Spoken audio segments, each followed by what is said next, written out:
मुख्तार अब्बास नकवी भी जुड़ गए हैं, मैं उनका रुख भी करूंगा। अबू आजमी, आपने बोली एक बात, आपने बोला 900 साल हमने राज किया, हमने कभी हिंदू मुसलमान नहीं किया। कहने का तात्पर्य क्या था? कौन से 900 साल? कौन से 900 साल? कौन से 900 साल आपको मालूम नहीं? कौन से 900 साल बताइए ना। जो अंग्रेजों ने हमसे हुकूमत लिया था, अंग्रेजों ने आखिरी आप मुगल काल की बात कर रहे हैं। बस बहादुर शाह जफर के बाद उसने लिया था, और अंग्रेज, और उसके पहले ये देश सोने की चिड़िया था, और जब सोने की चिड़िया पे नजर पड़ी ना तो अंग्रेज देश में आया। किसका राज था? क्या बीजेपी का राज था? आरएसएस का राज था? तब तो कांग्रेस का राज भी नहीं था। जी हाँ, तो जब राज था मुसलमानों का इस देश के अंदर। तो आप कहते हैं औरंगजेब का काल अच्छा था? आपको औरंगजेब बहुत खराब लगता है, जरा उसकी हिस्ट्री पढ़ लो ना। फिर आपको मुझे लगता है आप लोग पढ़े लिखे जाहिल हो, इसका मतलब यही कहूंगा मैं आपको। सर, मैंने तो औरंगजेब को भी पढ़ा, मैंने तो दारा सिकों को भी पढ़ा। मुझे लगता है कि दारा सिकों का इतिहास ज्यादा बेहतर है। हिंदू यूनिवर्सिटी के अंदर औरंगजेब रहमतुल्लाह अलैह कहूंगा मैं, उनका लिखा हुआ लेटर रखा हुआ है कि बनारस की मंदिर को कोई भी तकलीफ नहीं होना चाहिए। मुझे लगता है कि भारतवर्ष को, औरंगजेब को नहीं, भारतवर्ष के मुसलमानों को दारा सिकों को फॉलो करना चाहिए।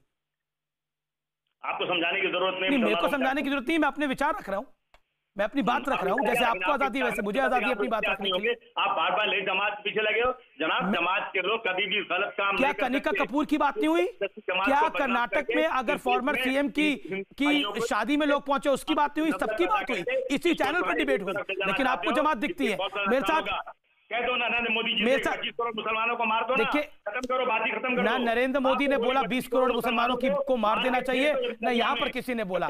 ये आप सब कुछ बोल रहे हैं। ना ना ना ना, जमात मुसलमानों को रिप्रेजेंट करती है। ना ना ना सर, मुझे लगता है कि साफ गोई से बात को रखना चाहिए। एक सेकंड, आपके तमाम सवालों का जवाब देने के लिए अल्पसंख्यक मामलों के मंत्रियों से बेहतर कौन हो सकता है? मुख्तार अब्बास नकवी मेरे साथ जुड़े हुए हैं।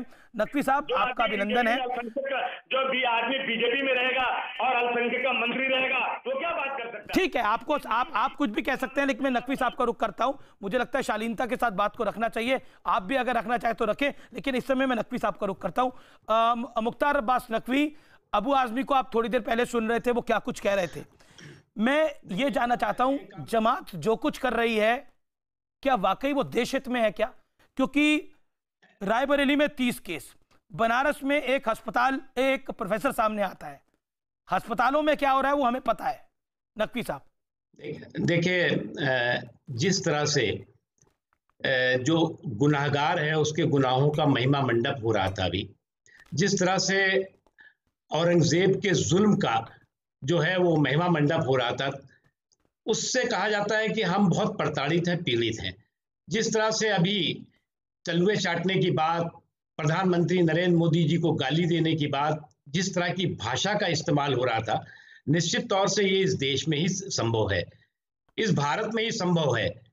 आज जो है वो तमाम ये जो बोगस बैशिंग ब्रिगेड है, तमाम ऐसे जो है वो बिके हुए जमाती पत्रकार हैं जो रोज लिख रहे हैं बड़ी बड़ी बातें कि जमात के साथ बड़ा अन्याय हो रहा है, अत्याचार हो रहा है, जुल्म हो रहा है, और जो है वो पूरी दुनिया को गुमराह करने के काम में लगे हुए हैं। मैं नाम ले सकता हूं उन बेईमान पत्रकारों का, उन जमाती पत्रकारों का जो कि ये काम कर रहे हैं और भारत को बदनाम कर रहे हैं, भारत के उस सहिष्णुता और सेकुलरिज्म को बदनाम कर रहे हैं।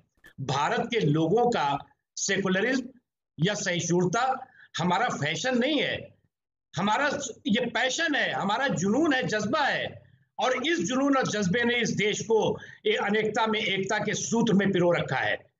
ये बात सही है कि कुछ लोगों को जो भाषा मैंने सुनी, मैं खुद जो है वो बहुत शर्मिंदा हुआ कि किस तरह से एक गुनाहगार को महिमा मंडित करने की कोशिश हो रही है, उसके गुनाहों को जस्टिफाई करने की कोशिश हो रही है। नहीं, मुख्तार अब्बास नकवी, इस भाषा पे आप हैरान क्यों रहे हो? अकबरुद्दीन ओवैसी ने भी यही भाषा बोली थी कि देखिए हमने 900 साल राज किया है, इनकी हिम्मत क्या है, ये अभी आया है 5 साल पहले।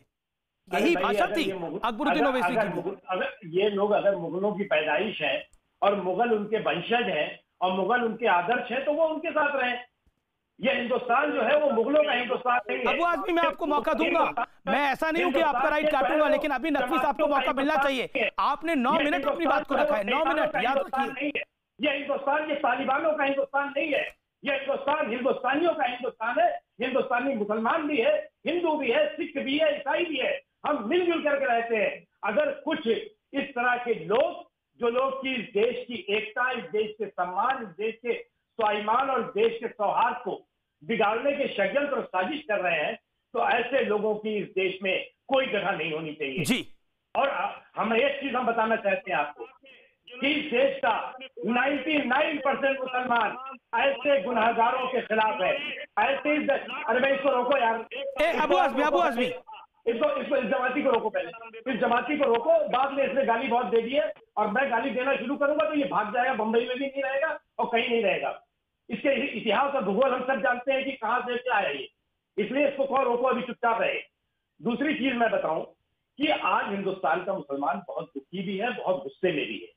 वो जिस तरह से जमात के लोगों ने जो काम किया है, एक तो वो जो उन्होंने जुर्म किया, उसके बाद जिद कर रहे हैं, उसके बाद वो उसको जस्टिफाई करते फिर रहे हैं, और इस जमात के जो जमात के बिकाऊ पत्रकार और इस तरह के लोग हैं, वो उसको पूरी दुनिया में जो है वो उसकी अफवाहें उड़ा रहे हैं।